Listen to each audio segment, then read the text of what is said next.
Hi friends, welcome to Thangam world. இன்றைக்கி நம்ம இந்த வீடியோவில் பார்க்க போகிறது சூப்பரான ஒரு சில்க் சாரியோட ப்ளவுஸுக்கு அந்த பட்டு சாரியில் உள்ள பார்டரை வச்சு நம்ம நீட்டாக ஒரு கழுத்து நியூ மாடலில் ஸ்டிச் பண்ண போகிறோம். இந்த கழுத்துக்கு தேவையான அளவு துணி 1.25 இன்ச்சு அகலத்தில் நம்ம நீட்டாக கட் பண்ணி எடுத்துக்கிடலாம். கழுத்து நீளம் எவ்வளோ இருக்குது அப்படிங்கிறத அளந்துக்கிட்டு அந்த அளவுக்கு ஏற்றவாறு நம்ம துணி எடுத்துக்கிடணும். இந்த துணியோட அகலம் 1.5 இன்ச்சு அகலத்துக்கு நம்ம எடுத்துருக்கோம். எடுத்து ஒரு பகுதியில் மட்டும் நம்ம ஒரு சிங்கிள் மடக்கி ஸ்டிச்சிங் பண்ணிக்கிடணும். ஒரு பக்கம் நம்ம ஸ்டிச் பண்ணக்கூடாது.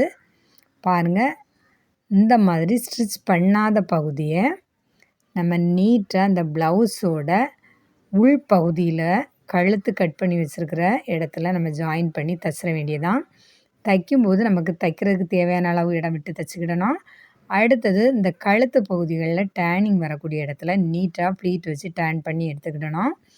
இந்த ப்ளீட் வைக்கும்போது அந்த கழுத்துக்கு மாடல் நம்ம என்ன கழுத்து கட் பண்ணியிருக்கோமோ அதே கழுத்து தைக்கணும். பாருங்கள், இந்த மிஷின் ஊசியை அப்படியே அந்த டேன் பகுதியில் ஸ்டாப் பண்ணிக்கிட்டு அடுத்ததாக திருப்பி எடுக்கணும். பாருங்கள், அந்த டேனிங் பகுதியை திருப்பி எடுத்து தான் தைக்கணும். இழுத்து எதுவுமே தைக்கக்கூடாது ஃப்ரெண்ட்ஸ். பாருங்கள், அதே மாதிரி நம்ம முன்கழுத்து பகுதிக்கு வந்தாச்சு. இந்த முன்கழுத்து பகுதி தைக்கும்போது இந்த வளைவு பகுதியில் 1 இன்ச்சு விட்டு 1 இன்ச்சுக்கு ஒரு சின்ன ப்ளீட் வச்சுக்கிடணும். இந்த மாதிரி 3 ப்ளீட்டு நம்ம வச்சு அந்த ரவுண்டை ஷேப் பண்ணும்போது நமக்கு கழுத்து ரொம்ப நீட்டாக வரும் ஃப்ரெண்ட்ஸ். பாருங்கள், இப்போ நீட்டாக முன்கழுத்து பின்கழுத்து எல்லாமே நமக்கு தைச்சாச்சு. தைச்ச பிறகு கத்திரியோட முனைப்பகுதியை வச்சு நீட்டாக லைட்டாக தான் நம்ம கட் பண்ணணும். பாருங்கள், இந்த ப்ளவுஸுக்கு பாக்கழுத்து கட் பண்ணியிருக்கோம். அந்த பாக்கழுத்து ஸ்டிச் பண்ண இடத்துல அதே பாக்கட்டிங்கில் ஒரு கட்டிங் கொடுத்துக்கிடணும். அடுத்ததான் நம்ம உள்பகுதியில் வச்சு தைச்ச துணியை அப்படியே திருப்பி முன்பகுதிக்கு எடுத்துடணும். எடுத்து பாருங்கள், இந்த உள்பகுதி லைனிங் துணிக்கு மேலே நீட்டாக ஒரு தையல் போட்டுக்கிடலாம். இந்த தையல் இந்த எட்ஜில் தான் ஜாயின் பண்ணி தையல் போடணும். இடம் விட்டெல்லாம் போடக்கூடாது.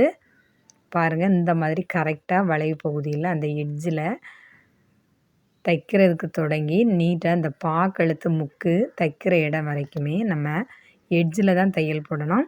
தைக்கும்போது இந்த பார்டர் துணி இந்த லைனிங் பகுதி பக்கம் வராத வாரம், லைனிங் துணி முன்பக்கம் போகாத வாரம் நம்ம நீட்டாக தைச்சிக்கிடணும். பாருங்கள், இந்த முக்கு பகுதி வந்தாலே நம்ம டேன் பண்ணி நீட்டாக ஊசியை குத்தி வச்ச பிறகு தான் நம்ம டேன் பண்ணி எடுக்கணும். பாருங்கள், டேன் பண்ணி அப்படியே கொண்டு திருப்பி விட்டு ஸ்டாப் பண்ணிடணும். மிஷின் ஊசியை ஸ்டாப் பண்ணின பிறகு நீட்டாக திருப்பி இன்னும் நம்ம தைக்கக்கூடிய இடத்துக்கு எட்ஜில் தான் நம்ம தையல் போட்டுட்ருக்குறோம். அதுவும் இந்த லைனிங் துணியோட உள்பகுதி மேலே வரும்படியாக நம்ம தைச்சிட்ருக்கோம். பார்டர் பகுதி மிஷின் பகுதியில் வெளிப்பகுதியாக வந்துட்டுருக்கு. ஃப்ரெண்ட்ஸ், நம்ம தங்கம் வேர்ல்டு சேனலில் நிறைய வீடியோ அப்லோட் பண்ணியிருக்கோம் ஃப்ரெண்ட்ஸ். எல்லாமே ரொம்ப யூஸ்ஃபுல்லான வீடியோ தான்.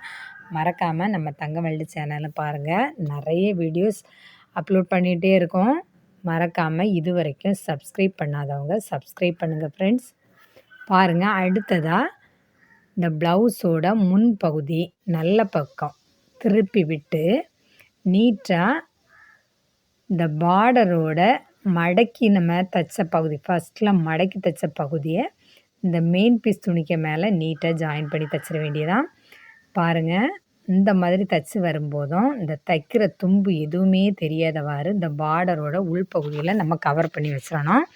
வச்சுக்கிட்டு இந்த டேனிங் பகுதி வரும்போது பாருங்கள், எந்த மாதிரி நம்ம டேன் பண்ணி தைச்சோமோ அதே மாதிரி நம்ம டேன் பண்ணி தான் தைக்கணும். இந்த கழுத்து முக்கு பாக்கழுத்து அப்படின்னனால அந்த முக்கில் ஒரு ரிவர்ஸ் சைடு அடிக்க வேண்டியது இருக்கும். இந்த மாதிரி நம்ம பார்டர் மடக்கி தைச்ச இடத்துல ஒரு ரிவர்ஸ் தையல் போட்டுக்கிடலாம். அடுத்ததாக பாருங்கள், இந்த கழுத்து நம்ம தைச்சி முடிக்கும்போது இந்த பாக்கழுத்துக்கு நம்ம பார்டர் கட் பண்ணி எடுத்த அளவும் கம்மியாகி சூப்பராகவே இருக்கும். ஏன்னா 1.25 இன்ச்சு அளவில் தான் நம்ம தைக்கிறதுக்கு எடுத்திருக்கோம். அடுத்தது பாருங்கள், சிங்கிள் மடக்கிறதுல ஒரு 1/4 இன்ச்சு நமக்கு போயிடும். அது போக 3/4 இன்ச்சு தான் இந்த பார்டருக்கு வரும். ஏன்னா தைக்கிறதுக்கு 1/4 இன்ச்சு, அடுத்தது எட்ஜில் மடக்கி தைக்கிறதுக்கு 1/4 இன்ச்சு, 1/2 இன்ச்சு போக மீதி 3/4 இன்ச்சு தான் இந்த பார்டருக்கு கழுத்து டிசைனுக்கு வரும். பாருங்கள் சூப்பராக இந்த மாதிரி தச்சு எடுத்துக்கிட்டா போதும். முன் கழுத்து பகுதியில் நம்ம ஏற்கனவே 3 ஃப்ளீட் வச்சுருக்கிற பகுதியை நீட்டாக கொஞ்சம் எடுத்து விட்டு தான் தைக்கணும். ஃபஸ்ட்டில் நம்ம ஃப்ளீட் வச்ச மாதிரியே ஃப்ளீட்டோடையே தைச்சிடக்கூடாது. ஏன்னா கழுத்து பகுதியில் விரிஞ்சு அந்த ஷேப் வந்து நமக்கு கரெக்டாக வரணும் அப்படிங்கிறதுனால. பாருங்கள் இப்போ சூப்பரான கழுத்து, முன் கழுத்து ரவுண்டு கழுத்தும் நம்ம நீட்டாக தைச்சி முடிச்சாச்சு. ஃப்ரெண்ட்ஸ் நீங்களும் இந்த ஈஸியான மெத்தடில் தைச்சி பாருங்கள். மறக்காமல் இது வரைக்கும் நம்ம தங்கமயில்டு சேனல் சப்ஸ்கிரைப் பண்ணாதவங்க பண்ணுங்கள். லைக் பண்ணுங்கள், ஷேர் பண்ணுங்கள், கமெண்ட்ஸ் பண்ணுங்கள். தேங்க்யூ.